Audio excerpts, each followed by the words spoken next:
أعوذ بالله من الشيطان الرجيم بسم الله الرحمن الرحيم السلام عليكم ورحمة الله وبركاته.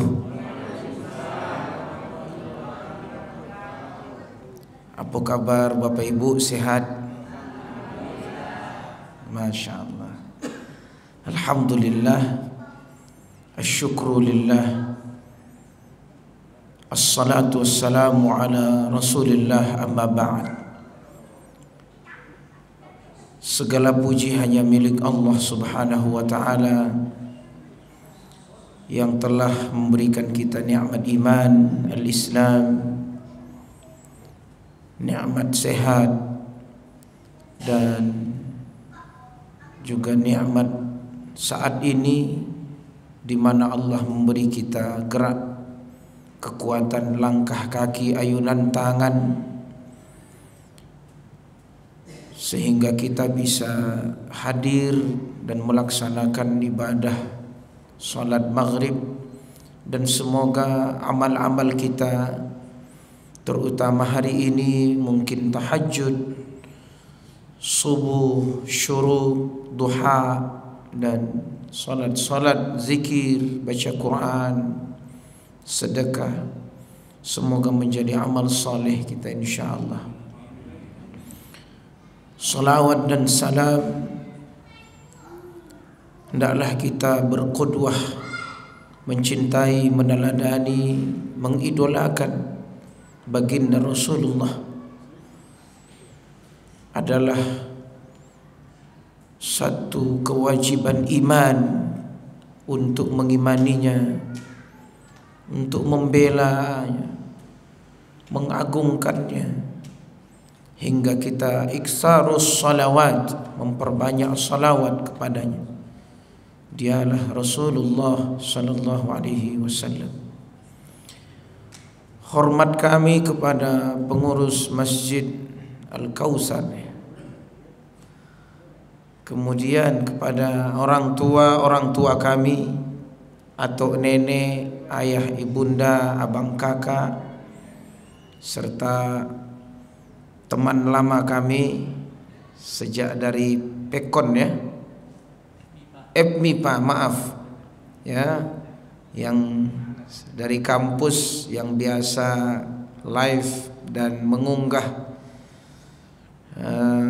video-video ceramah di YouTube ya. Pak Rangga, ternyata beliau di sini. Baik, saya juga dulu pernah di sini diundang sama Ustadz Marhalim ya, tapi sudah lama betul ingat ya di sini. Baik, saya dapat amanah untuk menyampaikan satu tema tentang syarah hadis ya. Mensyarah ini artinya menjelaskan, menerangkan tentang hadis. Sebenarnya ini juga bukan jurusan saya, tapi memang kami secara ilmu syariah di Fakultas Syariah di Azhar juga belajar ulumul hadis ya. Kalau di tingkat 4 itu ada bukunya Qutufun min Sunanin Nabawiyah ya. Belajar, karena syariah itu dia harus tahu dasar-dasar ilmu, ulumul tafsir, ulumul hadis, usulul fiqh ya, qawaidil fiqh, itu dipelajari semua. Waktu kita memang singkat, langsung ke poin. Adab termasuk kalau ingin mensyarah hadis, tentu kita memilih hadis mana, kan begitu. Untuk tidak bahasanya melanggar kode etik kutubus sittah ya, para perawi hadis seperti Imam Bukhari, Imam Muslim, Imam Ahmad ya, Imam Malik dan seterusnya, Ibnu Majah, bahkan Al-Hakim Al-Mustadrak. Mereka itu menulis hadis pertama yang akan ditulis mereka itu adalah tentang niat. Ya. Dan saya membawa kitab hadis yang kekinian. Ya. Hadis itu dibahas dan disyarah juga dengan kondisi kontemporer. Termasuk kitab ini bestseller, artinya buku laris, karangan Dr. Mustafa Dibbugah Muhyiddin Mistu. Beliau ini juga termasuk mensyarahkan hadis, ya, kitab Arba'in An-Nawawiyah, Al-Imam An-Nawawi. Dan dia juga menulis hadis yang pertamanya adalah tentang bab niat. Dan saya sejak diminta dan saya pilih hadis ini, saya merasa gemetar karena seolah-olah ini membongkar. Lalu datanglah muhasabah, introspeksi diri kita. Di umur, di kesempatan, di rakaat-rakaat, sedekah-sedekah, di setiap amal-amal, tentu dia datang bertanya, apa kau sudah siap, hei Muhammad Yunus, menyampaikan ikhlas ini, bab niat.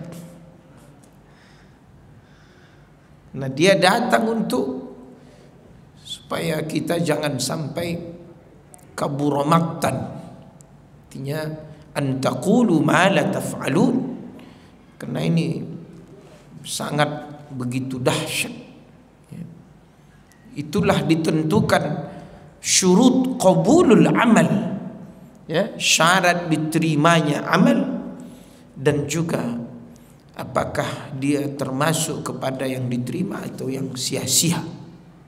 Inilah sampai kata Nabi, pentingnya hadis ini. Kata Nabi begini, kam min amalin kabirin tusaghiruhu niyah, wa kam min amalin saghirin tukabbiruhu niyah. Berapa banyak amal walaupun kecil, ya, bahasanya ringan, sedikit, tapi tukabbiruhun niyah, karena niatnya benar maka akan bernilai besar. Tapi berapa banyak amal yang besar, yang banyak, mungkin sampai melelahkan, tapi karena niatnya tak benar maka akan menjadi kerdil nilainya. Jadi kita memohon kepada Allah yang lalu, yang sedang, dan yang akan datang, sampai wahattal mamat, sampai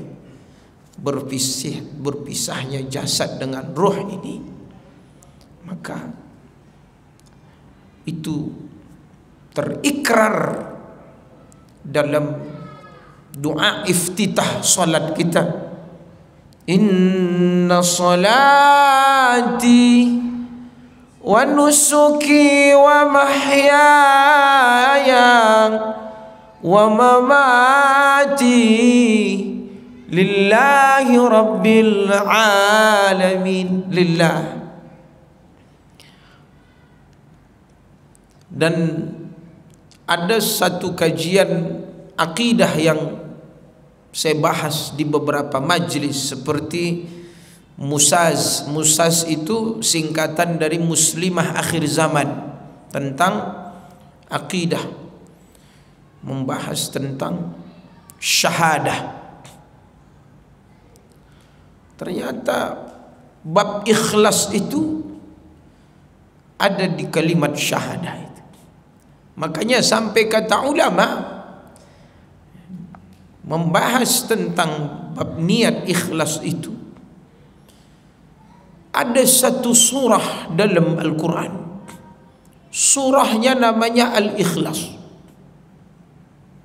Tapi tak ada satu ayat pun di ayat itu menuliskan kalimat ikhlas. Itulah dia surah Al-Ikhlas. Karena semakin ikhlasnya, contoh misal surah Al-Baqarah misalkan, ada ya, surah Ali Imran wa Ala Imran ada, An-Nisa ada, atau Al-Falaq ajalah, Qul a'udzu birabbil An-Nas, Qul a'udzu birabbin Al-Kafirun, Qul ya ayyuhal kafirun. Coba Al-Ikhlas, Qul, nah Qul huwallahu ahad itu kan, katakanlah Allah itu di kalimat la ilaha illallah. Kalau kita Syafi'i, di kampung-kampung selalu kalau witir itu wirid itu, wa ilahukum ilahu wahid la ilaha illa huwar rahmanur rahim Allahu la ilaha illa huwal hayyul qayyum. Terus ya, la ta'khudhuhu sinatun wa la nawm. Nah, ayat kursi. Baik. Sampai-sampai ini Pak Chandra belum masuk hadis kita nih. Masih pentingnya memahami makna ikhlas atau tema ikhlas. Ada satu zikir yang disunnahkan Rasulullah, yaitu zikir pagi dan petang. Ada di hadis itu disebutkan, saya kira kita hafal bagi yang sudah terbiasa. Amsaitu ala fitratil Islam. Setelah itu apa? Setelah itu apa? Wa kalimatil ikhlas wa ala dini nabiyina Muhammad sallallahu alaihi wasallam wa ala millati abina Ibrahim hanifa wa ma kana minal musyrikin. Itu sunnah dibaca tiap pagi dan petang. Kami berpagi, kami berpetang ala fitratil Islam, di atas fitrah Islam dan di kalimat yang ikhlas. Coba lihat, Masya Allah. Baik, ada buku juga saya bawa, dahsyatnya ikhlas dan bahayanya riya. Ya. Dan hadis pertama ini, kalau judulnya dibuat oleh Dr. Deb Mustafa Bughah ini, Muhyiddin Misd, segala perbuatan ditentukan niatnya. Itu judulnya.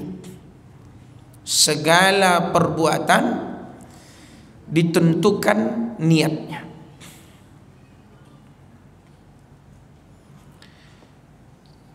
Ada muqaddimah begini lagi. Ini mohon maaf ya, karena saya pun baru hadir perdana ya. Jadi ada beberapa perangkat-perangkat alat bantu atau keterangan-keterangan sebelum masalah ikhlas bab niat. Ada namanya lintasan pikiran,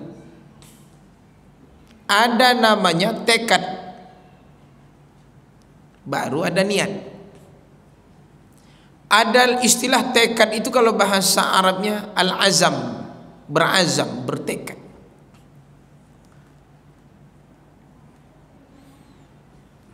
Ya. Kalau kata ulama begini, mencontohkannya begini. Misalkan lahirlah anak Pak Rangga. anak. Misalkan maksudnya lahirlah, istrinya melahirkan anak maksudnya. Kita mau berkunjung ibu-ibu, acara akekahan. Ini bedakan ya antara lintasan pikiran, tekad azam ini sama niat. Si istrinya dari rumah nanya, "Bang, istri Bang Rangga tuh melahirkan, akekahan dia. Apa kita bawa kadonya?"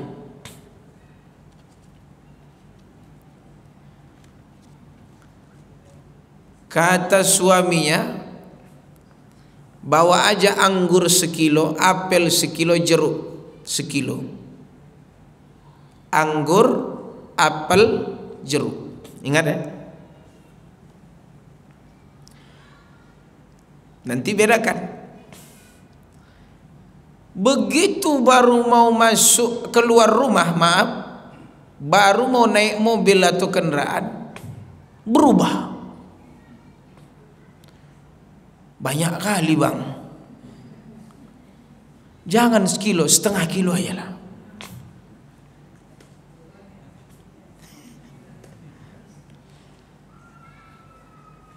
Naik. Sampailah ke jual buah. Pilih, tengok harga, tengok. Nggak usah lah Bang, setengah kilo, 3 macam pula lagi. Anggur nggak usah lah, apel jeruk aja lah.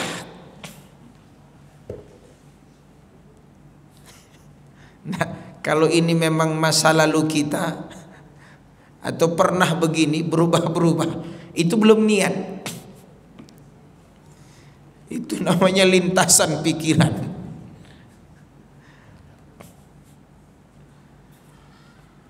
Beda ya, sampai mungkin nanti sampai apelnya hilang tinggal jeruk. Tapi kata ulama, kalau memang niat mau berapa kita kasih deh, 500.000, ambil 500.000, masukkan ke amplop segel, nap, masukkan, kasih.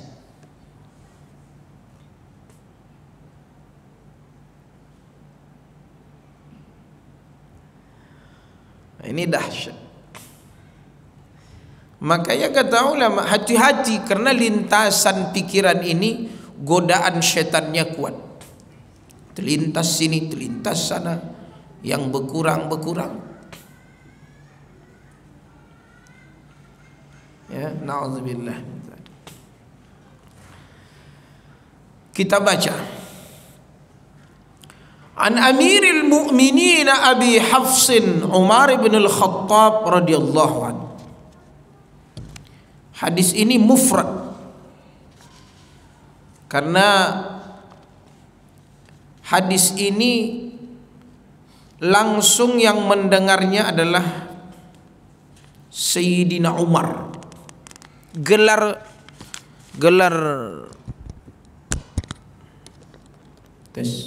Gelar Sayyidina Umar ini disebut Abi Hafs.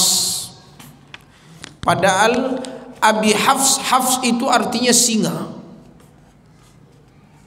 Dan Sayyidina Umar ini termasuk doa Nabi, yaitu Allahumma hdi Umarain, 2 Umar.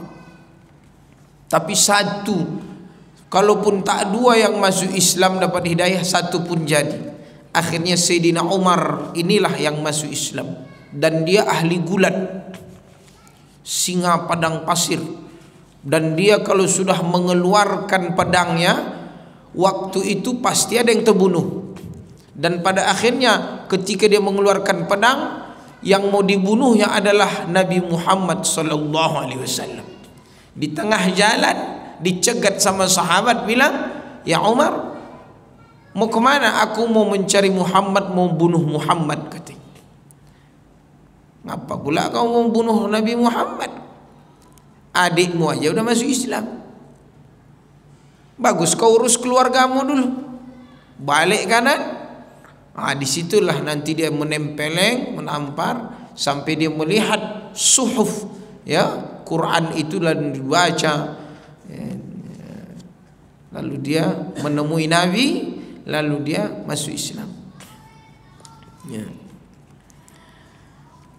Kemudian saya lanjutkan isinya. Sami'tu Rasulullah sallallahu alaihi wasallam yaqulu innamal a'malu binniyat wa innama likulli imri'in ma nawa. Faman kanat hijratuhu ila Allah wa rasulih fa hijratuhu ila Allah wa rasulih wa man kanat hijratuhu lidunya yusibuha wa imra'atin yankihuha fa hijratuhu ila ma hajara ilaih. Rawahu Imam Al-Muhaddisin, yaitu pertama siapa? Abu Abdillah Muhammad bin Ismail bin Ibrahim bin Mughirah bin Bardizbah Al-Bukhari. Itu nama lengkap Al-Bukhari. Wa Abul Husain, makanya hadis ini muttafaq alaih.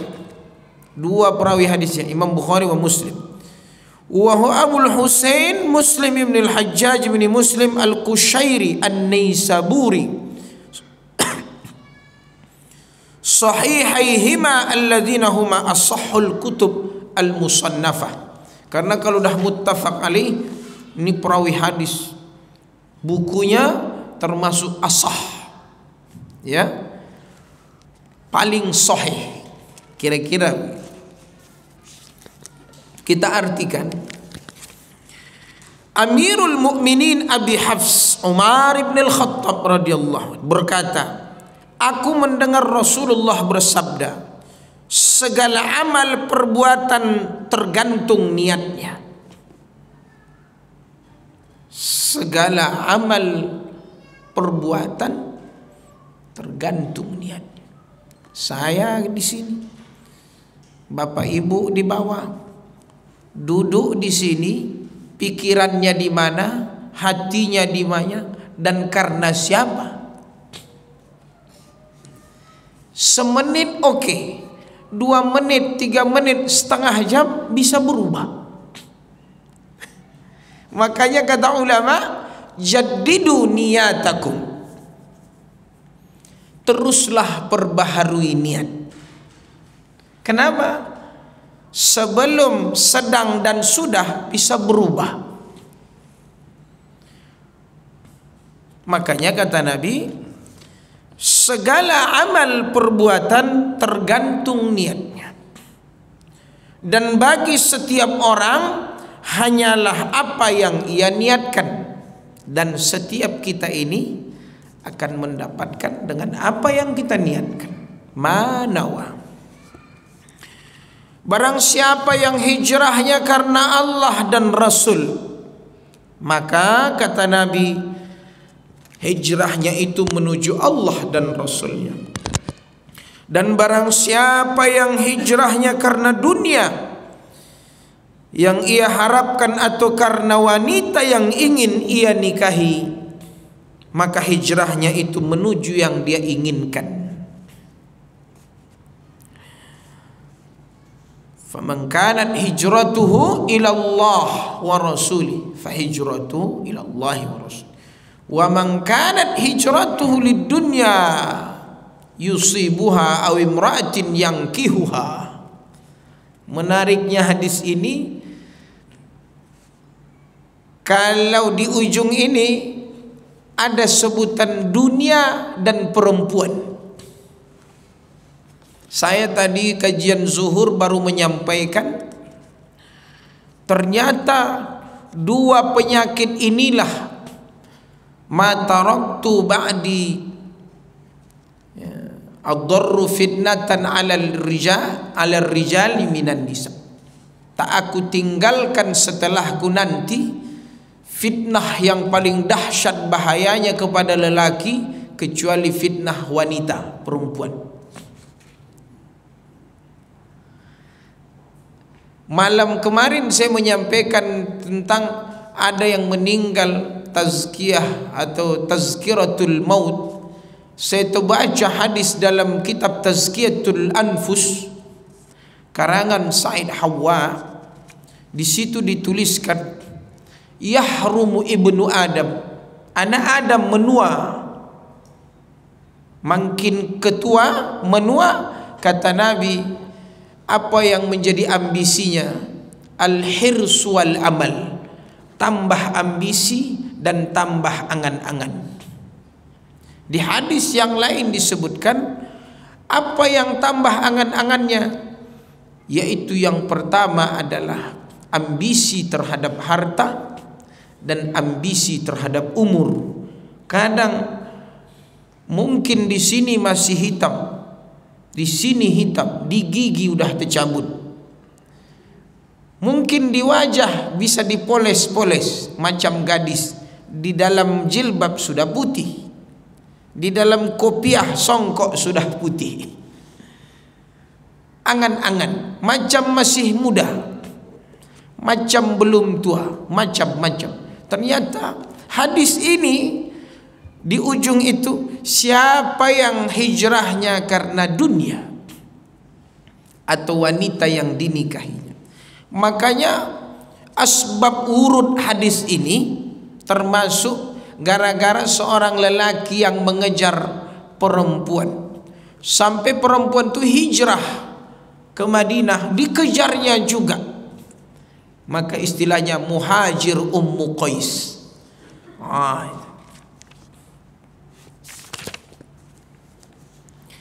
Maraji'ul hadis. Apa referensi hadis ini? Di kitab mana saja ditulis? Satu, Sahih Bukhari. Di awal kitab juga pada Al-Iman, bab ma jaa, disebut di sini annal amal bin niyat hasanah. Di Sahih Bukhari juga tentang al-imarah, bab qaulihi sallallahu alaihi wasallam innamal a'malu binniyat, hadis 1907. Sunan Abu Daud, Sunan At-Tirmizi, Sunan Ibnu Majah, Sunan An-Nasai, Musnad Imam Ahmad, Darul Qutni, Ibnu Hibban, Al-Baihaqi. Coba seluruh ahli hadis, kutubul hadis menulis hadis ini, dan itu di bab pertama. Masya Allah. Walaupun mereka berbeda memberikan judul, ya. Urgensi hadis, apa ahamiyatul hadis ini? Kata ulama, hadis ini sangat penting karena menjadi seluruh orientasi hukum dalam Islam. Coba, ini kan ada ilmiah orientasi. Apa orientasi hidup kita? Kan begitu.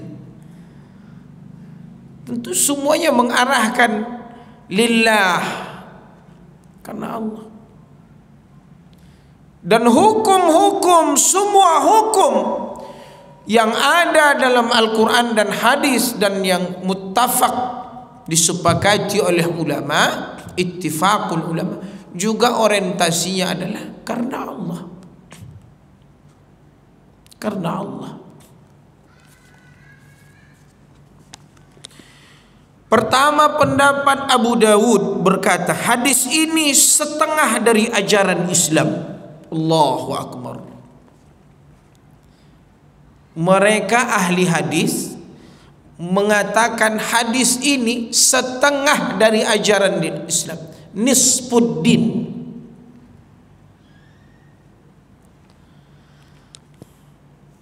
Karena agama bertumpu pada dua hal.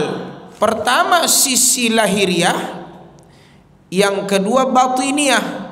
Lahiriah dia amal, batiniyah dia ikhlas. Ada saya baca di kitab ini,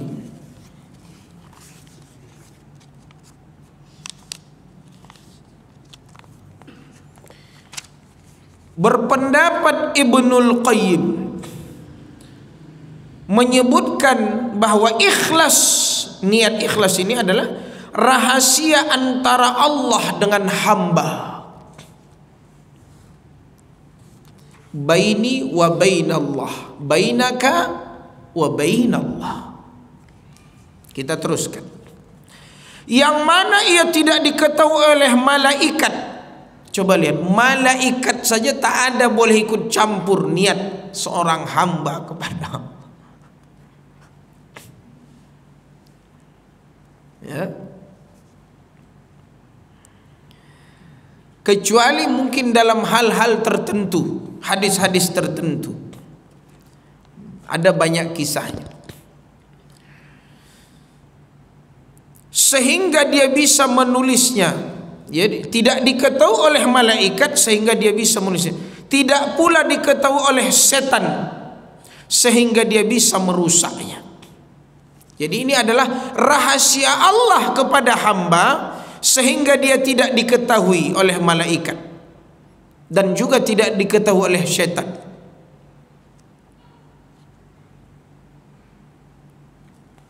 Allahu Akbar. Dan tidak pula diketahui oleh hawa nafsu sehingga nanti takutnya dia bisa memalingkan. Makanya di sini disebut bahaya riya, karena bahaya riya itu disebutkan bahwa riya itu adalah menampakkan amal ibadah agar pelakunya mendapatkan tujuan duniawi. Itu ya. Riya adalah ibadah dengan tujuan agar dilihat oleh manusia sehingga mereka memuji pelakunya, maka dia bertujuan mendapatkan penghormatan, pujian, kecintaan, bahkan kesenangan. Bahkan itulah yang membuat dia sum'ah. Ya, banyak ya, kalau kata orang zaman sekarang nih, beti. Antara ikhlas sama riya itu beti, beda-beda tipis. 11-12, kira-kira begitu. Cuman itu kan bahasa mereka sebenarnya jauh sekali antara beramal karena Allah sama beramal karena makhluk.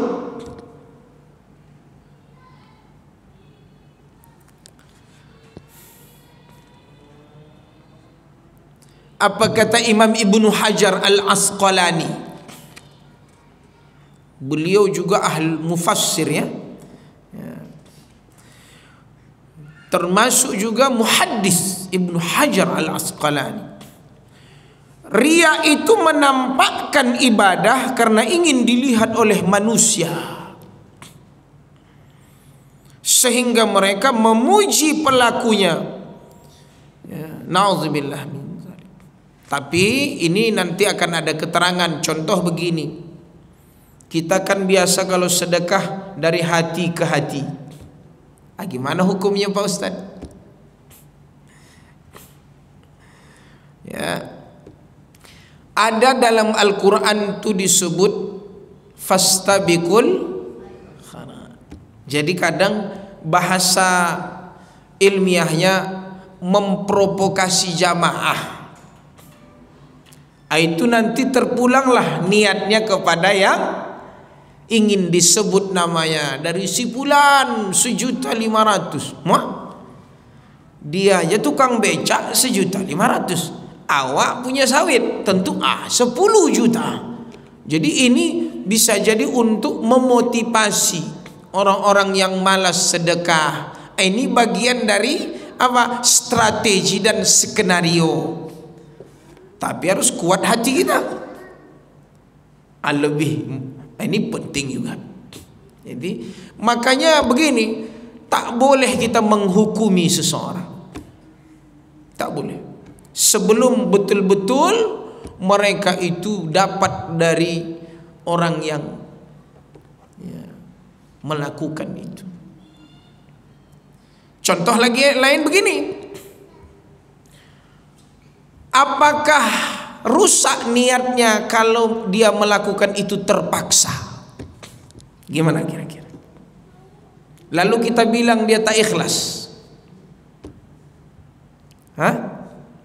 Saya kasih contoh biar kita tak salah kaprah. Kira-kira sholat subuh itu dipaksa atau kerelaan kita?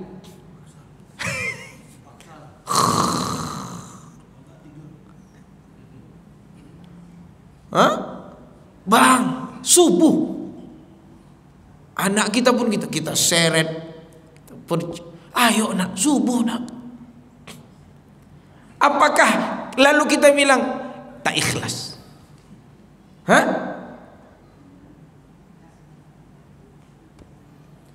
Belum tentu sesuatu yang dipaksa lalu dibilang tidak ikhlas. Salah. Karena kalau tak dipaksa tak jadi. Makanya tadi saya baca apa itu riya, apa itu ikhlas, ya nak. Cuman definisi ikhlas belum saya baca. Kenapa? Biar supaya kita nyambung, biar bisa kita membedakan. Dan ini bagian strategi menyampaikan. Baik, apa kata Imam Syafi'i, Imam Ahmad? Hadis ini mencakup sepertiga ilmu, sulusul ilm, rangkaian ilmu. Misal kita katakan 100% ilmu, sepertiga dari 100% itu inilah dia, bab niat ini. Coba betapa penting. Ada tadi yang mengatakan nisfuddin, setengah agama, ajaran agama. Ini Imam Ahmad, Imam Syafi'i mengatakan sulusul ilm, sepertiga ilmu ada di sini, di hadis ini. Masya Allah. Pernah saya baru-baru ini juga khutbah nikah. Saya tak pernah absen menyampaikan kalau khutbah nikah itu yang pertama adalah nikahilah, menikahlah karena Allah. Menikahlah karena Allah. Kenapa? Wajah luntur, berkerut, harta bisa jadi habis, cantik habis, keturunan bisa bau, mungkin korupsi dia, mungkin kena ini keluarganya macam-macam, kita pun kena imbasnya, habis. Tapi kalau agama, fazfar bizatiddin, apa diantaranya? Karena Allah. Itu diantaranya. Maksudnya apa? Coba sulusil ilm, sepertiga ilmu. Apa tak dahsyat itu? Betapa banyak hukum ilmu yang ada di ulumul Quran, ulumul hadis, ulumul fiqh, tarikh wal hadarah, al-lughatul arabiyyah. Bahkan talabul ilm, menuntut ilmu itu sendiri syarat yang kata ulama adalah tuntutlah ilmu karena Allah. Itulah yang saya ceramahkan, saya nasihati di depan mahasiswa-mahasiswi waktu di UIN. Kaget mereka. Kalau ada guru di sini, terapkan itu. Masuk, mereka kaget nengok saya, berjenggot, agak sangar pula sedikit. Saya bilang, mahasiswa-mahasiswi, nilai kalian semuanya A. Mantap nih Pak Ustaz. Jarang-jarang ada dosen belum belajar udah A. Terus kalau udah dapat A, apa yang mau kalian lakukan? Tak masuk, tak mencatat, tak mendengar. Agak mulai terasa dia. Ini dipancing kita nih.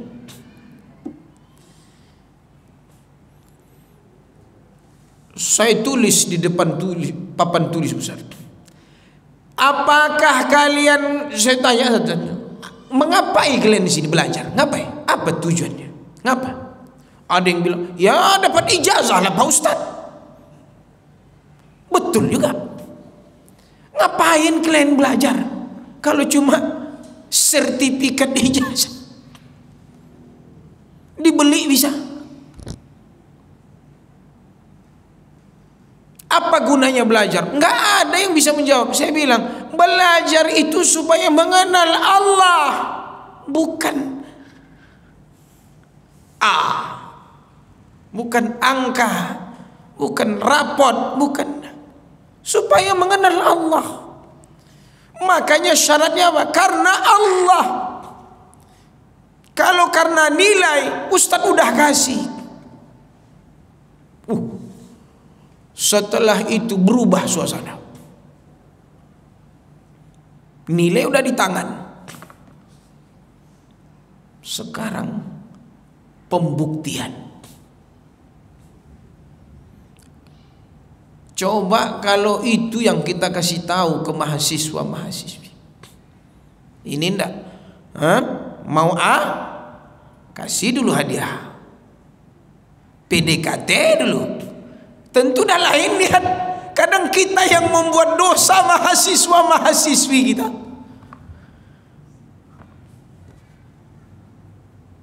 Coba lihat. Ndak pandai mengambil hati. Tentu ini babnya niat udah nih. Rusak semuanya. Rusak. Begitulah kadang ulah pemimpin sampai ke ulah-ulah yang lain, itu ke bawah itu runyam. Pengaruh sekali. Pengaruh. Bayangkan kalau sempat pemimpin itu bilang, saya di sini menjabat ini hanya karena Allah. Masya Allah, barakah. Akan bergoncang bumi ini, bertasbih. Coba ini udah azan? Belum ya? 4 menit. Begini. Ini saya mau kasih contoh saja. Kenapa dia disebut sulusil ilm? Anna rajulan zara akhan lahu fi qaryah. Hadis ini ada dalam kitab Al-Ukhuwah Al-Islamiyah. Keutamaan ziarah. Seorang lelaki punya teman di kampung lain, kampung sebelah. Zara akhan lahu fi qaryah. Dia berziarah, silaturahim. Di tengah jalan, fa arsadahu Allahu malakan ala madrajatih. Allah turunkan intel malaikat berwujud manusia. Bertanya, hal tarubbuh? Anak muda, kau mau kemana? Aina turidu? Aku mau berziarah ke teman. Apakah ada sesuatu dunia yang kau inginkan dari dia? Ikut jebakan enggak? Natural. Ingat kisah Nabi Musa dengan Nabi Khidir. Karena dia bilang, aku yang paling berilmu, kata Nabi Musa. Allah tegur. Lalu Allah utus Nabi, suruh jumpa kepada Nabi Musa. Kata Nabi Khidir, innaka lan tastati'a ma'iya sabra. Natural, alami. Dibocorkanlah kapal, dirobohkan rumah, ditinju dan lain sebagainya, mati. Gimana? Diuji di situ. Nah tadi datang bertanya, sekonyong-konyong bilang, kamu kemana?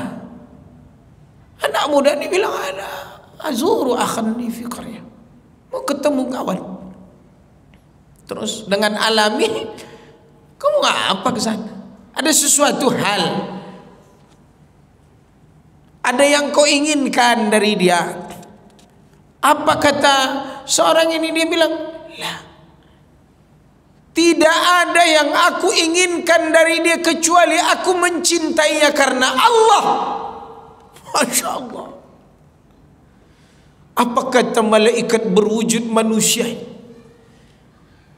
Aku ini rasul minallah, rasulun minallah. Aku ini utusan malaikat.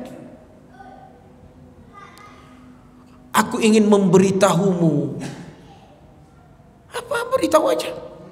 Karena engkau mencintai saudaramu karena Allah, aku ingin menyampaikan pesan dari Allah. Sesungguhnya Allah mencintaimu karena engkau mencintai saudaramu karena Allah. Masya Allah.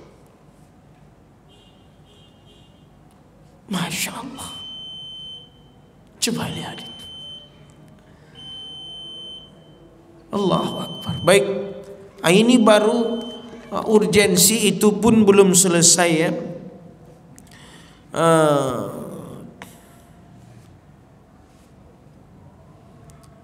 Saya tutup dengan pendapat Abu Ubaid berkata, tidak ada hadis yang lebih luas dan padat maknanya dari hadis ini. Ya, tidak ada hadis yang paling luas dan paling padat ya maknanya dari hadis ini. Inilah dia hadis bab tentang niat. Baik, ini saja, wallahu alam bissawab. Waktu yang memisahkan kita, semoga Allah temukan di lain waktu insyaallah, dan kita sehat dan kuat, panjang umur dan penuh berkah, dan mudah-mudahan Allah berikan kita semangat melaksanakan amal ini semuanya karena Allah. Ya, mudah-mudahan juga Allah temukan kita di syurganya insyaallah. Ini saja, wallahu a'lam bishawab. Assalamualaikum warahmatullahi wabarakatuh.